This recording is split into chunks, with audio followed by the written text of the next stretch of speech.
안녕하세요. 반갑습니다. 생명과학은 박기옥입니다. 자, 이번 시간부터 여러분들하고 광합성에 대해서 3시간을 한번 달려볼까 합니다. 이 광합성이란 무엇일까? 자, 지난 시간까지 세포 호흡에 대해서 우리가 공부를 했어요. 세포. 물론 이제 수능은요, 이 둘 합쳐서 이제 어바웃 한 5문제 정도, 뭐 2문제가 나올 수도 있고, 3문제, 2문제 나올 수도 있고요. 그래서 어바웃 5문제 정도 나오는 그런 단원입니다. 물질 대사. 자, 그런데 이 세포호흡이 유기물을 분해해서 ATP를 얻는 과정이라고 그랬어요. 그죠? 그래야지 우리가 살아가잖아, 생물들이.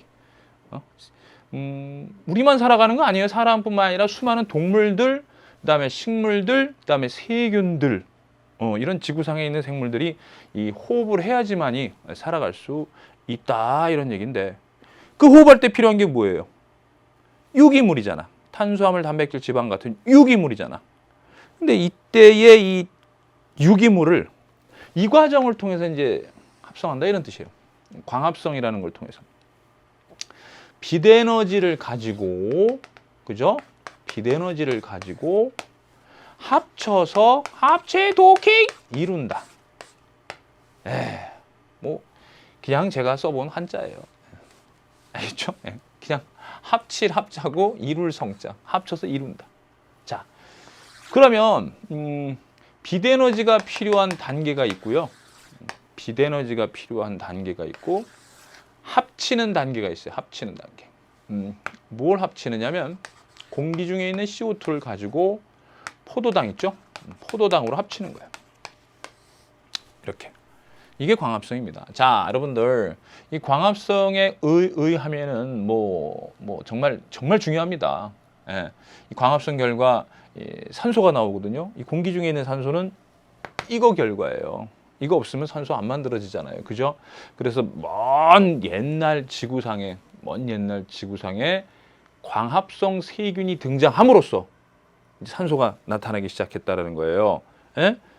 알겠죠? 먼 옛날 지구상의 생물체가 처음 등장해가지고 광합성을 하지 않고 있는 그 종속 영향을 하는 세균이 있다가 그 다음에 광합성 세균이 나왔거든요. 여하튼 지구상에서 이제 광합성 세균 덕분에 산소가 생긴 거. 그 광합성 덕분에 이제 산소가 생긴 거. 광합성 덕분에 유기물이 생긴 거. 아시겠어요? 이 지구상에 넘쳐나는 이 빛에너지 있지 않습니까, 여러분들? 그죠?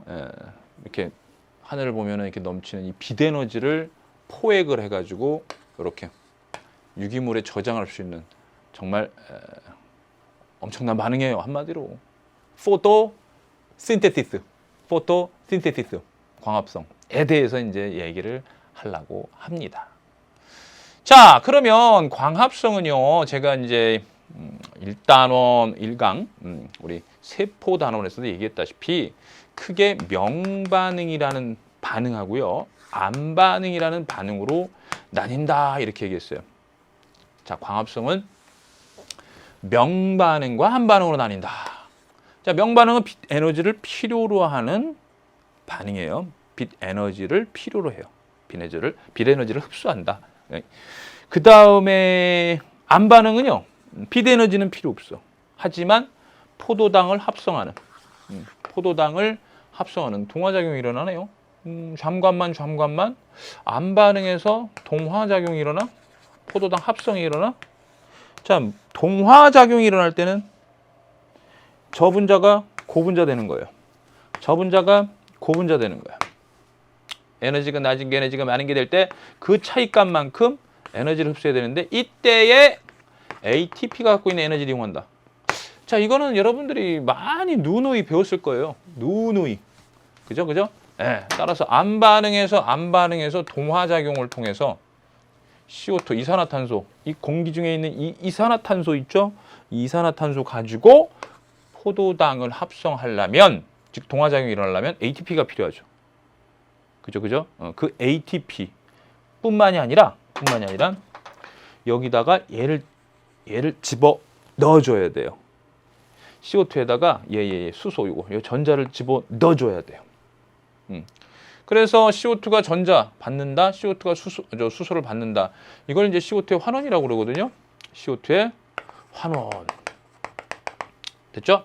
다시요. 암반응이라는 거는 포도당이 합성되는 동화반응이죠. 동화작용이죠. 암반응, CO2 가지고 포도당 합성하는 건데 이때 또 다른 말로 뭐라고 그래?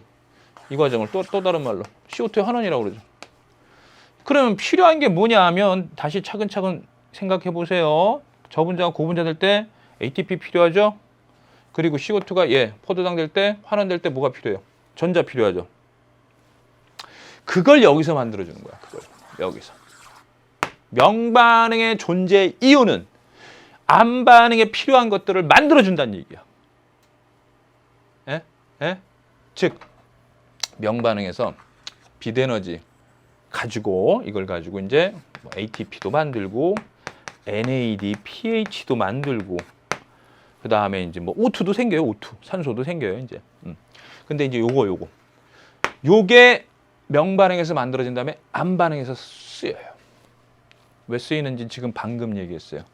저분자를 가지고 고분자로 합성을 할 때, 즉 동화작용할 때 ATP라는 에너지가 필요하고 CO2가 환원될 때 전자가 필요한데 그 전자를 운반해주고 있어요. 얘가 NADPH.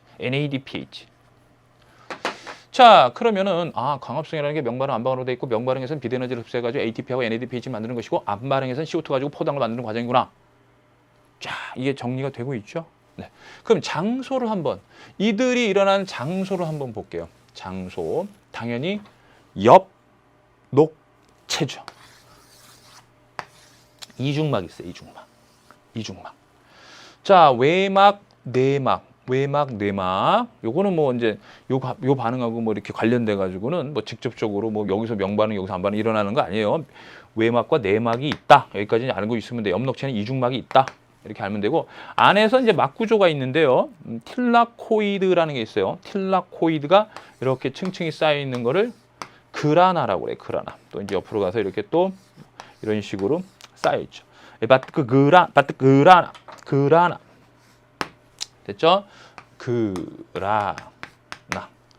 자, 그 다음에 여기 기질 부분, 액체가 채워져 있는 이 부분, 여기를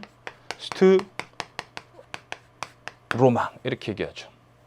자, 여러분들 그 엽록체가 녹색이죠. 엽록체가 녹색이니까 이 엽록체가 많은 식물 세포가 녹색이죠. 다시 역으로 얘기할까? 식물의 잎이 녹색입니다. 왜? 식물 세포에 엽록체가 많기 때문에. 식물의 잎을 이루는 세포에 엽록체가 많기 때문에. 그럼 엽록체가 녹색인 이유는 여기가 녹색일까? 여기가 녹색일까? 그라나가 녹색일까요? 아니면 스트로마가 녹색일까요? 그쵸. 그라나가 녹색이죠. 그라나를 이루는 이 틸라코이드 막에 이 막구조라고 그랬죠. 인지질 이중축 막구조예요. 여기에 광합성 색소들이 이렇게 막 박혀 있어요. 광합성 색소들이 막 박혀 있어요. 광합성 색소들이. 자, 광합성과 관련된 색소. 광합성 관련된 색소가 여기에 이 막구조, 이 틸라코이드 막에 막 박혀 있어요. 그러니까 여기가 녹색이야. 그러면은 그 광합성 색소라는 게 뭐냐면 빛을 흡수해요. 비대에너지를 흡수해요. 아까 명반응이 여기서 일어난다는 뜻이에요. 틸라코이드 또는 그라나에서 명반응이 일어난다는 뜻이고 암반응에서 요거 CO2하고 요거 될 때 CO2가 포도당 될 때 요거 동화작용이고 동화작용이 물질 대사고 물질 대사는 반드시 뭐가 필요해? 뭐가 필요해? 효소. 이 효소가 상당히 많이 필요합니다. 그 효소가 여기 막 떠다녀. 스트로마에 효소들이 많아. 스트로마에 효소들이 막 떠다니면 효소 반응을 하지. 그래서 이제 암반응은 일종의 효소 반응인데 스트로마에서 일어나. 스트로마. 암스트로마. 바트그라나 암스트로마. 비트그라나. 오케이. 좋습니다. 예. 바트가 아니라 비트그라나. 비트그라나 암스트로마. 네. 자, 그래서 여기까지 과정을요. 우리 다시 이 이쁜 빔을 가지고 여러분들하고 한 번 더 살펴보도록 할게요. 광합성의 개요입니다. 광합성이란 광합성과 엽록체에 관해서 설명을 하면 잎 있죠? 네, 잎의 단면을 보시고요. 여기서 이제 잎을 이루는 엽육세포라는 게 있어요. 뭐 이제 울타리 조직이다, 이제 해면 조직이다 이런 게 있는데 그건 이제 생명과학 원 내용이니까 투하시는 분은 그냥 잎의 엽육세포를 딱 확대했다. 잎살세포라고도 해요. 그럼 여기에 얘네들이 초록색이에요. 초록색인 이유가 뭐냐면 이 세포에 이런 엽록체가 많이 있습니다. 엽록체. 자, 엽록체는 뭐 이중막으로 돼 있고요. 내막, 외막이 있다고 그랬고요. 그 안에 이제 동전 모양으로 이렇게 쌓아 올린 게 있죠. 코인이야, 코인, 틸라코인들, 틸라코인드. 얘네들이 모인 거, 쌓여 있는 걸 바트그라나. 이렇게 층층이 쌓여 있는 거 바트그라나. 그리고 기질 부분은 스트로마. 이렇게 얘기했어요. 됐죠? 자, 그러면 이제 한 번 더 확대를 하면은 틸라코이드를 확대했습니다. 막구조입니다. 인지질 이중층의 막구조고요. 거기에 많은 단백질들이 껴 있는데 많은 물질들, 단백질들 막 그런 것들이 껴 있습니다. 뭐 광계라는 것도 있고요. 선생님 광계가 뭔가요? 광계, 토대화 아니죠. 광계 이제 배우게 됩니다. 포토 시스템. 그 다음에 ATP 합성 효소. 이것도 역할 배우죠. 이제 ATP를 합성하겠구나. 눈치를 좀 채세요. 그리고 전자가 전달되는 거. 이거 세포에서 배운 거 아닙니까? 산화적 인산화에서 배운 거 아닙니까? 여기도 있긴 있어요. 전자 전달계. 1년에 전자가 쫙 이동합니다. 이동하는 그런 계, 이을계자 쫙 이어진다는 뜻이에요. 전자들이 전달되고 있어요. 전달되는 거예요. 그 다음에는 이 광계에 이게 뭐가 있냐면 이 광계 안에 그렇죠. 광합성 색소가 있어요. 광계 안에 광합성 색소가 있어요. 자, 다시 한번 여러분들 정리를 해드리겠습니다. 여기. 틸라코이드 있죠? 틸라코이드고 틸라코이드에 있는 막에 있는 단백질들은 광계 1, 광계 2, 그 다음에 전자 수용체, 뭐 전자 전달 여기는 뭐 이제 플라스토퀴논, 플라스토시아닌, 뭐 사이토크롬 이런 것들을 포함합니다. 선생님 그게 무슨 단어인가요? 기다리시면 알게 되지요. 그 다음에 ATP 합성 효소 이런 것들이 틸라코이드 막에 있더라 이 얘기야. 다시요. 광계 1, 광계 2라는 게 있어요. 그 다음에 뭐 전자 전달 효소인 사이토크롬을 포함한 전자 전달계가 또 틸라코이드 막에 존재하고 ATP 합성 효소가 존재하는데 이때 이 광계에는요. 광계에는 뭐가 존재하냐면 카잔, AB 이런 것들이 존재하더라. 이게 이제 육상식물이에요. 육상식물일 때. 자, 이게 뭐냐요? 카잔 AB. 자, 카잔. 타잔은 아시죠? 좋습니다. 여기까지 하겠습니다. 타잔이 아니라 타잔 동생 카잔. 카잔 AB가 광합성 색소예요. 카잔 AB가 광합성 색소야. 광합성 색소가 어디 있다고 그랬어요? 틸라코이드 막에 있다고 그랬잖아요. 틸라코이드 막에서도 어디 있어? 여기 이런 데 있어요. 광계에 있어요. 광계. 카는 카로틴, 짠은 잔토필, A는 엽록소 A, B는 엽록소 B.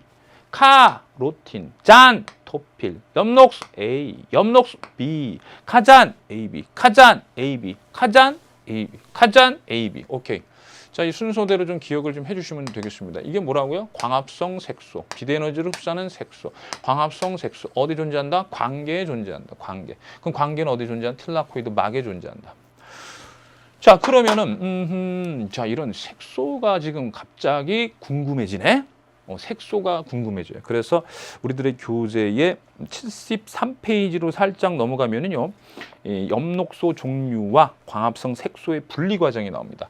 엽록소가 A하고 B만 있는 게 아니라 CD까지 있어요. A, B, C, D.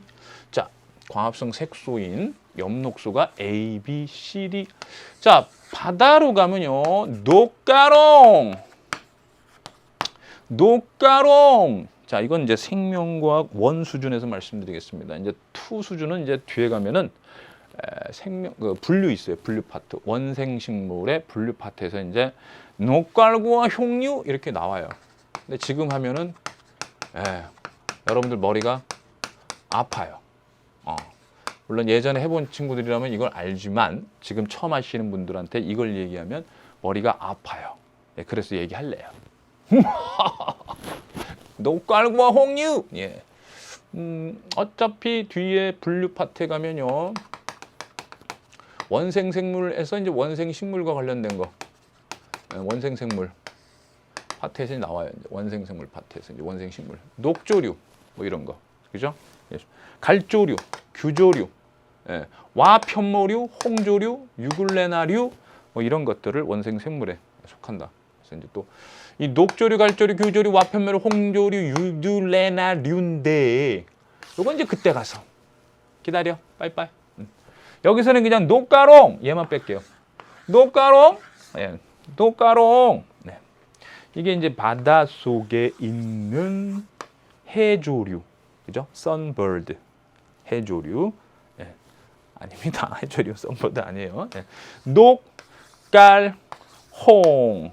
자, 얘네들은 이제 조류 같은 경우는 이제 그 알게라고 이제 영어로는 얘기해요. 알게습니까? 알게예요. 알게. 이제 떠다니는 조류 이제 플랭크톤 이렇게 얘기하는데 이 녹조류, 갈조류, 홍조류인데 홍조류는 뭐 김, 뭐 일단 그거 하나 알아두시고 이건 미역, 다시마, 갈조류. 녹조류는 파래, 청각 이런 거고 육지로 딱 올라오면은 이제 선태식물 있고 이끼요, 이끼, 없기, 이끼, 이끼, 우산이끼, 소리이끼, 양치식물, 고사리, 쇠뜨기, 석송, 그다음에 겉시식물, 소나무, 은행나무, 속시식물, 쌍떡잎, 외떡잎 이렇게 이제 나누어지게 되는데요. 이때에 거기 이제 73페이지 표에 나온 걸 지금 설명하려고 그러는데요. 여기까지는 똑같아요. 카잔 AB가 있어요. 카잔 AB.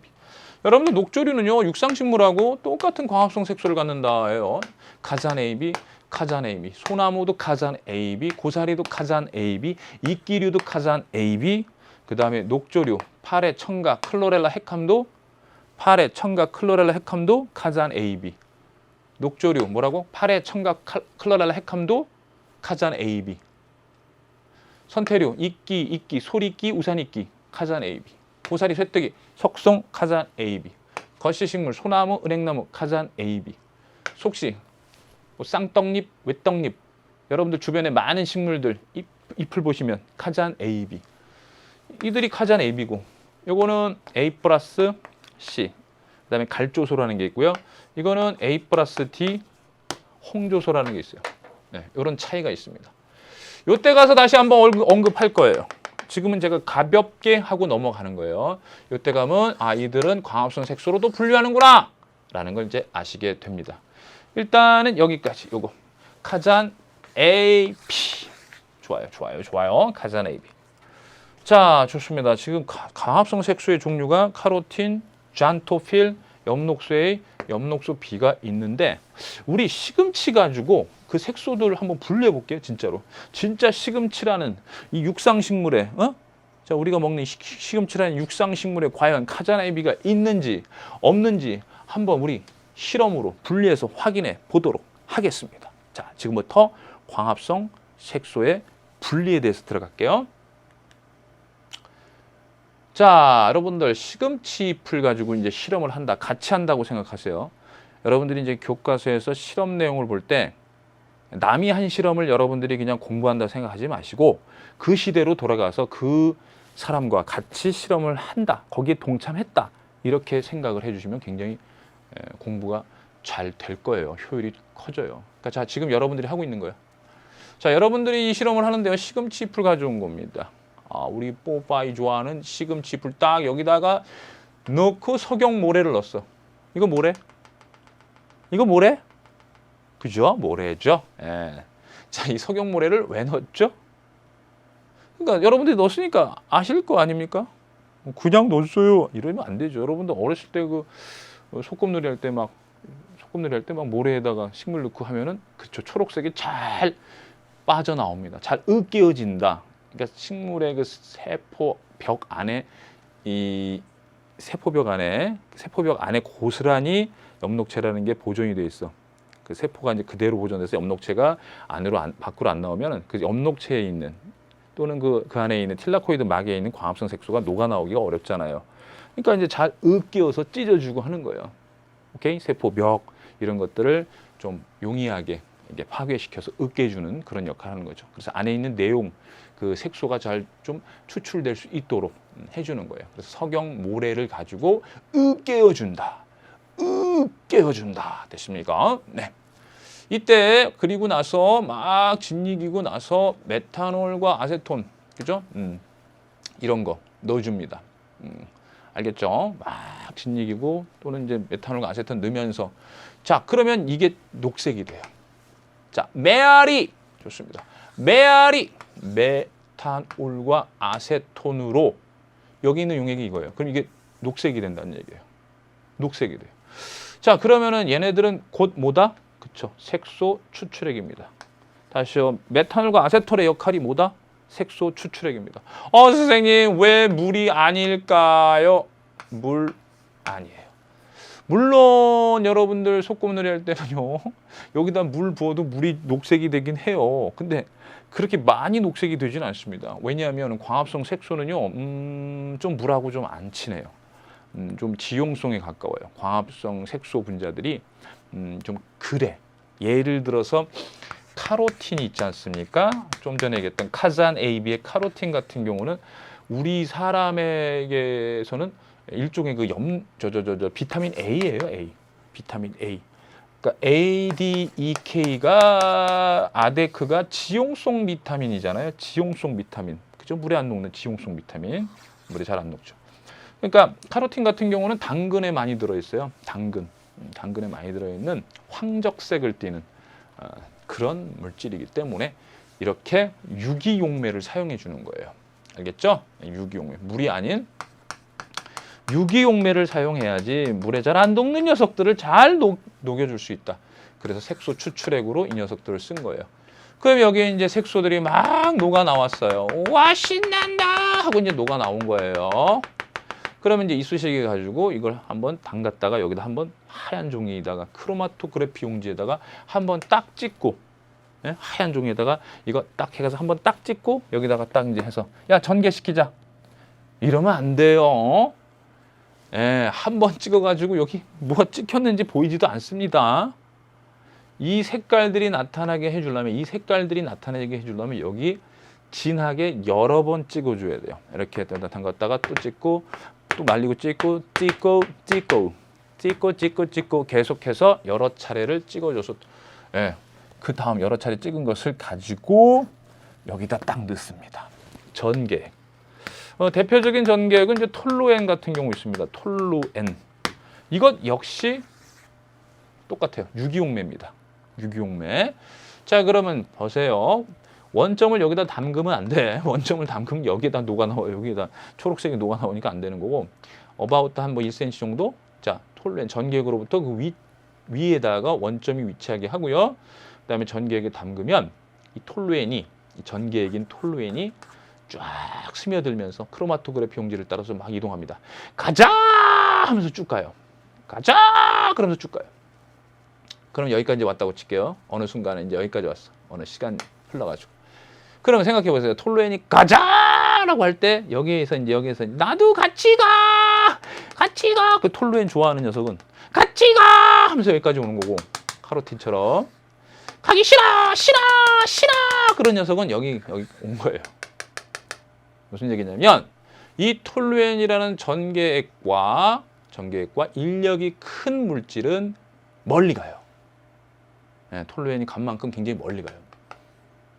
다시 톨루엔, 이 전개액인 이 톨루엔 또는 톨루엔과 같은 이 전개액과 용해도가 큰 물질은 멀리 가요. 그 말이 인력이 크다는 얘기죠. 여기 있는 광합성 색소들과 톨루엔과 인력이 크다. 똑같은 말로 용해도가 클수록 멀리 가요. 그러면 전개가 많은 거예요. 전개는 펼쳐질 전자니까 펼쳐짐이 많아져요. 많이 간다는 얘기야. 그러나 엽록소 B 같은 경우는 제일 안 갔어. 제일 안 친해. 싫어 싫어 가기 싫어 이렇게 되는 거야. 엽록소비는 전개액과 용해도가 가장 낮다. 인력이 가장 낮다. 반면엔 이렇게 얘기할 수 있죠. 이 종이와의 인력, 이 종이와의 인력은 누가 더 클까요? 카로틴하고 엽록소 B를 비교하면. 그쵸. 엽록소 B가 가기 싫테니까 그러면서 이제 여기밖에 안 갔으니까 종이와의 인력은 이제 엽록소 B가 더 큰 거고요. 카로틴은 반대로 종이와의 크로마토그래피 용지와의 인력은 상대적으로 낮다. 뭐 이렇게 볼 수 있는 거죠. 그런 관계를 73페이지에 제가 적어 놨습니다. 뭐 분자량이 작을수록 또는 뭐 전기액에 대한 용해도가 클수록 또는 거름 종이에 대한 흡착력이 작을수록 얘가 이제 거름 종이에 대한 흡착력이 가장 작겠죠. 인력 또는 흡착력이라고 그래요. 크로마토그래피 용지에 대한 흡착력이 가장 작은 건 카로틴. 전기액에 대한 용해도가 가장 큰 건 카로틴. 자, 이해를 하시면 돼요. 왜 카로틴이 제일 멀리 갔고 왜 엽록소 B가 제일 적게 갔을까를 이해하시면 돼요. 이들의 입장이 돼서. 아시겠죠? 자, 이제 결과론적으로 이제 딱 결과가 이렇게 나왔어요. 그러면 위에서부터 가잔 AB. 가잔 AB. 순서대로 기억을 해 주셔라. 이런 뜻입니다. 아시겠어요? 순서대로 꼭 기억을 해 주시길 바라고요. 전개율이 나오죠.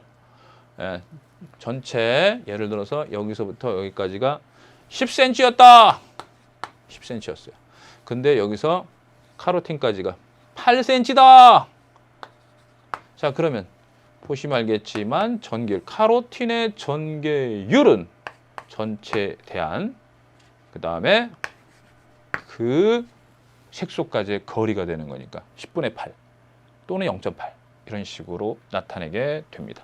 그럼 전개율이 가장 큰 건 카로틴이 되겠고 당연히 제일 작은 건 엽록소 B가 됩니다. 아시겠죠? 자, 이게 이제 광합성 색소 분리 실험이었고요. 그래서 이 과정을 좀 기억을 해두시고 그 다음에 결과까지 기억을 해주셔야 됩니다. 참고로 카로틴 같은 경우는 이제 황적색, 당근에 많이 들어있어요. 당근 먹으면 눈 좋아진다 이렇게 얘기하잖아요. 비타민 A 많으니까, 그죠? 그거 생각해 주시면 되고 연상해 주시면 되고, 이 잔토필은 옛날에 이제 크산토필 뭐 이렇게 얘기를 했어요. 근데 지금은 이제 잔토필이라고 그러는데 은행잎 색깔 생각하시면 됩니다. 노란색 생각해 주시면 되고, 그다음에 엽록소 A가요. 땡그라미 쳐주세요. 이렇게 엽록소 A다. 엽록소 A에다가 땡그라미 치시고 이제 별표 쳐주시면 되는데, 그리고 여기다가도요. 당연히 거기다가 두고요. 알겠죠? 그림상에 73페이지. 얘가 중심 색소예요. 뭐의 중심 색소냐면 광합성 중심 색소예요. 광합성 중심 색소. 그럼 나머지는 뭔가요? 얘 도와주는 역할을 하는 거지. 보조 색소다 이렇게 생각해 주시면 돼요. 자, 엽록소 A가 중심 색소입니다. 엽록소 A가 중심 색소로서 중심 색소의 역할이 뭐냐면 거기서 전자가 튀어나가. 빵! 전자가 튀어나갑니다. 자, 중심 색소다. 일단 지금 기억을 해두세요. 엽록소 A가 엄지척. 얘하고 이 녀석하고 차이는요. 녹색인데 녹색은 녹색인데 뭐 청록색, 황록색 약간의 이제 차이가 있는 거죠. 네. 자, 뭐 중요한 내용은 아닙니다. 그리고 탐법불에 보시면은요. 탐법불에 보시면은 원래 이제 육상 식물이 이제 누렇게 변할 때, 뭐 각종 또 단풍이 들 때, 이럴 때는 이 추워지면 엽록소 A하고 엽록소 B가 먼저 파괴가 돼요. 그럼 엽록소 A하고 엽록소 B가 파괴가 되면 이제 광합성이 일어나지 못하죠. 광합성은 곧 잎에서 뭘 만드는 거냐면 밥을 만드는 거예요. 근데 식물의 잎이 밥을 못 만들면은, 그쵸. 식물이 뭐 밥을 먹는 게 아니니까 밥을 스스로 못 만들면 죽게 되죠. 그래서 결국 시들어서 이제 떨어지게 되는 거죠. 그때 그 과정 속에서 엽록소 A하고 엽록소 B가 파괴되면 이러한 색소들이 등장하게 됩니다. 색소 색깔들이. 얘네 이런 것들을 이제 묶어서 뭐라고 그러냐면 카로티노이드라고 그래요. 카로티노이드. 이 카로티노이드 계통의 색소들이 등장을 하게 되면 이제 그것이 단풍이 들었다 이제 이렇게 얘기를 하는 겁니다. 알겠죠? 그리고 뭐 또는 안토시아닌 같은 경우는요 이제 액포에 뻘겋게 채워지기도 해요. 안토시아닌 빨간색 단풍, 과일의 빨간색 안토시아닌이고요. 이것도 노란 단풍 들 때 잔토필 뭐 이런 게 있습니다. 아시겠죠? 예, 참고로 알아두세요. 탐법불에 나오는 내용이고요. 그 다음에 탐법불의 엽록소가 CHONMG라고 합니다. 자, 이것도 여러분들이 좀 알아두셔야겠습니다. 촌스러운 거하고 촌스, 챔피온이 있어요. 챔피온, 네, 좋습니다. 챔피온, 그 다음에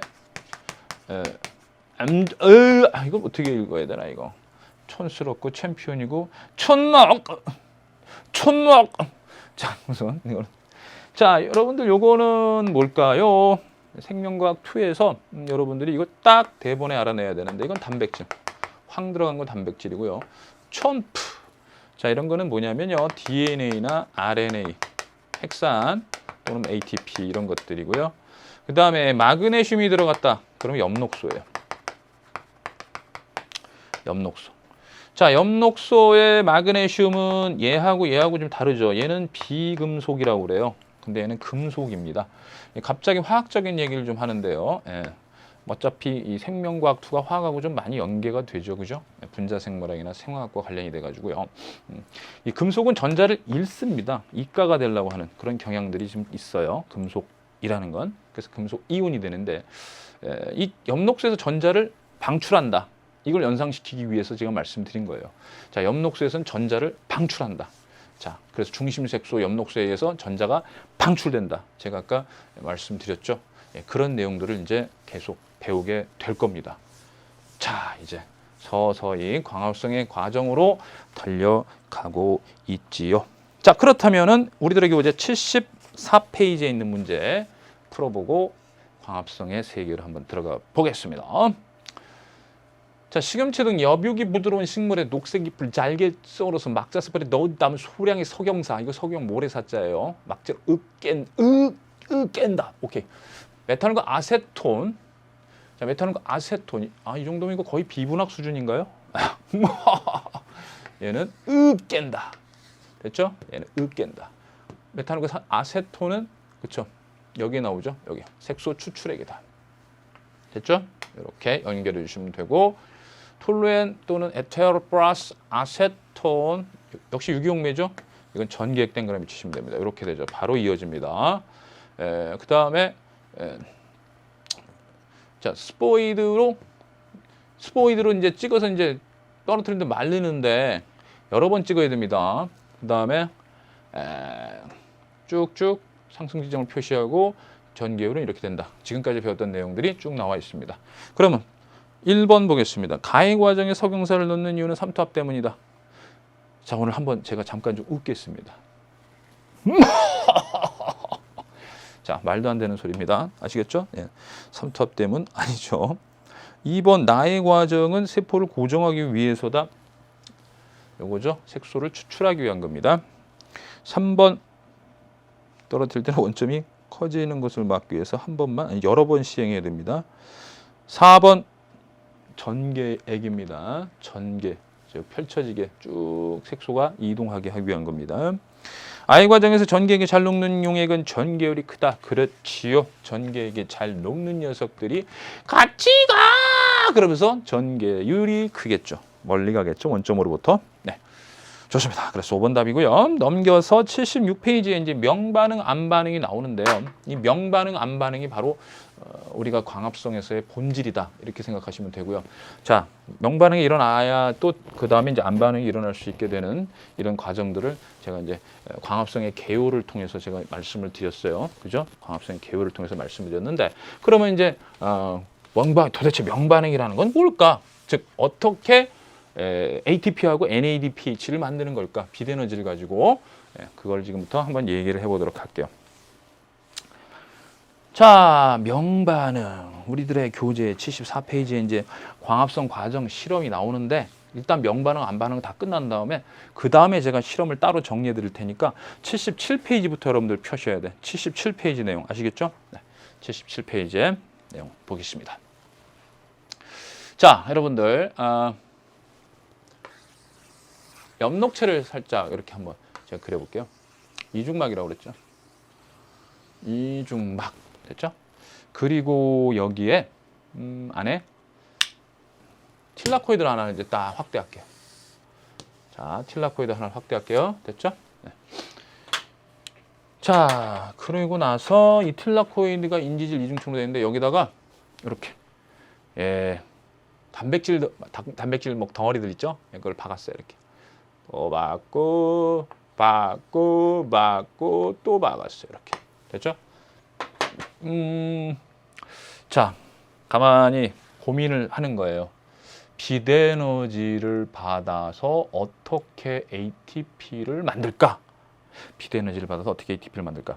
자, ATP를 만들 수 있는 효소가 ATP 합성 효소가 여기에 있어요. 여기. 이렇게. 자, ATP 합성 효소가 틸라코이드 막에 있어요. 틸라코이드 막에. 자, ATP 합성 효소가 틸라코이드 막에 있고 제가 지금 이제 구조를 알려 드릴 테니까 어떻게 해야지 만들어질 수 있는지를 여러분들이 스스로 한번 생각을 해볼 수 있는 지금 기회를 드리는 겁니다. 이 ATP 합성 효소의 기능은 우리 세포배에서 배웠던 거하고 비슷해. 세포배에서 배웠던 거하고 비슷해. 여기에 수소이온, 수소이온이 이렇게 확산돼. 촉진 확산돼서 이렇게 나갈 때 이때 ATP가 만들어지는 거예요. 다시 여러분들 틸라코이드 막에 이 그라나를 이루고 있는 이 틸라코이드 막에 여러 가지 관계라든가 전자 전달계라든가 그 다음에 ATP 합성 효소가 있다고 그랬는데 ATP 합성 효소는 여기 박혀 있는데 ATP 합성 효소는 수소이온이 안에서 나갈 때 ATP를 만든다. 수소이온이 안에서 나갈 때 ATP를 만든다. 확산을 통해서. 그럼 이렇게 생각해봐. 요거 하나를 그냥 물총. 예. 어때요? 물총? 여러분들 여름에 물놀이 많이 했지 않았어요? 물총놀이? 그럼 이렇게 누르면 찍 나가면서 상대방에게 공격을 가할 수 있잖아. 좋습니다. 수소이온이 물 숫자 연상해가지고 수소이온이 나가면서 ATP를 만든다. 자, 그러려면요, 여러분들 가만히 생각해 볼게요. 수소이온이 밖으로 나가려면 안팎에 수소이온 농도차가 생겨야 돼요. 그러니까 수소이온이 여기가 많고 여기가 적어야 돼. 아시겠죠? 자, 수소이온이 여기가 많고 적으려면, 그쵸? 수소이온의 능동수성이 안으로 일어나야 돼. 이렇게 안으로 수소이온이 이렇게 안으로 능동수성이 일어나야 돼. 수소이온, 양성자, 이 수소이온 H+. 이 수소이온 같은 경우, 수소 같은 경우 이렇게 돼 있죠. 이거 양성자 하나에다 전자 하나가 돌고 있는데 이걸 이루면은 이제 H+라고 그러는데 이게 이제 일종의 양성자다. 프로톤, 그죠? 양성자. 그래서 프로톤 펌프, 양성자 펌프라고 그러는데 이 수소이온을 안으로 끌어들이면 돼. 안으로 끌어들이면 이 수소이온이 많아져. 그럼 당연히 확산을 통해서 수소이온이 나가면서 여기서 ATP를 만들 수 있다. 이런 얘기입니다.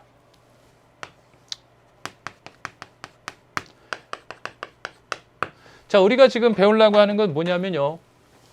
첫 번째, 명반응에 대해서 배우는 겁니다.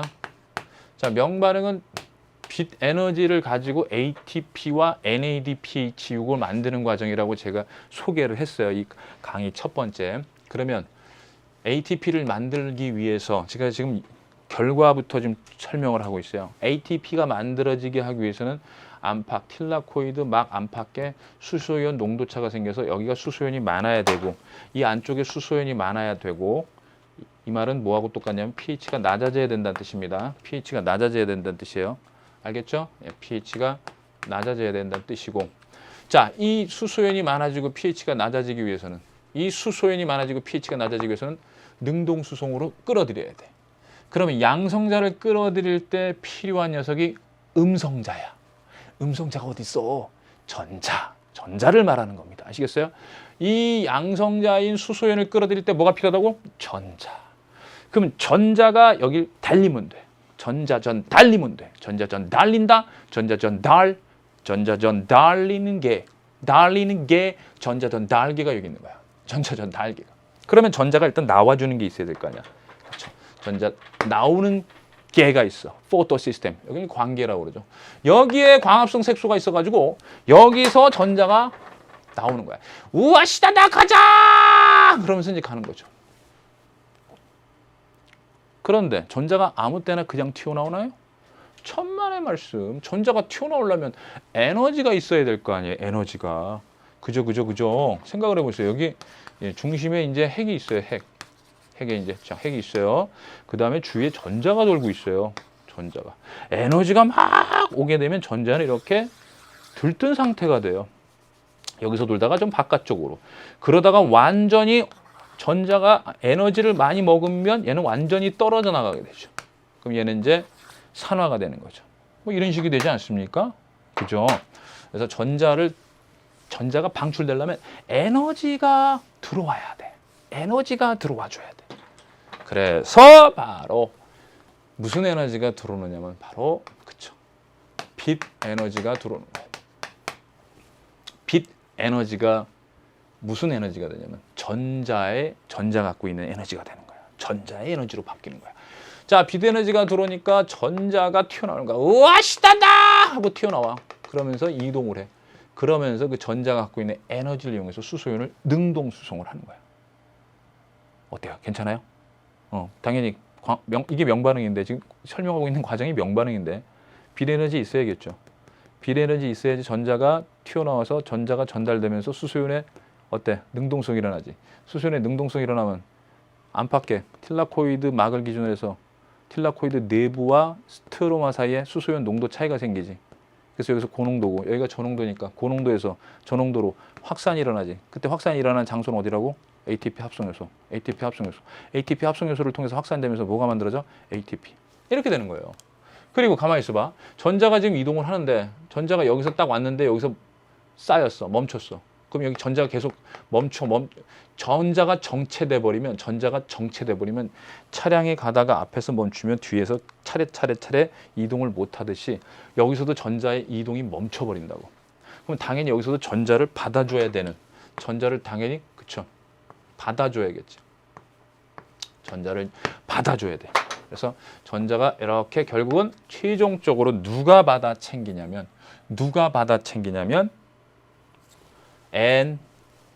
NADP 뿌리 전자 최종 수용체야. 그래서 NADPH가 돼. 전자의 최종 목적지 NADP 뿔한테 가서 NADPH가 되는 거야. 자, 여러분들 제가 지금 명반응 과정을 전체적으로 지금 설명하고 있는데요. 지금 보시면 알겠지만요. 빛 에너지가 들어와서 전자의 전달을 일으키고요. 그 전자의 전달로 인해 가지고 어떻게 되냐면 수소연의 능동성이 일어나서 안팎에 수소이온 농도 차가 생기고요. 그래서 안쪽이 pH가 낮아요. 바깥쪽보다. 즉 스트로마보다. 그럼 수소이온이 낮은 그러니까 pH가 낮은 즉 수소이온이 많다는 뜻이에요. 그럼 고농도에서 저농도로 확산이 일어나는데 그 장소는 바로 ATP 합성 효소예요. 지금 불변의 본질이니까 지금 머릿속에 꼭 넣어야 돼요. 반드시 이쪽으로 확산돼야지 ATP가 만들어지는 거야. 이쪽으로 확산될 때 아니에요. 이렇게 확산돼야 돼요. 안에서 밖으로. 알겠어요? 틸라코이드 인테리어에서 아우테리어, 즉 스트로마 쪽으로 확산돼야 돼. 그래야 ATP가 만들어지는 거고, ATP가 생기는 거고, 그 다음에 빛 에너지를 받아서 나온 전자가 전달되면서 최종적으로 NADP 뿔이 계속 전자를 받아줘야지 전자가 계속 전달되는 거예요. 그래서 NADPH 이게 지금 생성이 되네요. 자, 그러면 이 과정을요 이제 좀 더 디테일하게 한번 살펴보도록 하겠습니다. 도대체 여기는 뭘까? 여기 빛 에너지를 받아서 지금 전자가 튀어나오는 이걸 뭐라고 그러냐? 여기도 또한 여기도 빛 에너지 받거든요. 여기. 빛 에너지 받아서. 빛 에너지 받아서 여기도 전자가 이제 또 튀어나오거든. 자, 그럼 도대체 이런 걸 우리 뭐라고 그럴까? 한번 좀 생각해 봐야겠네요. 자, 일단은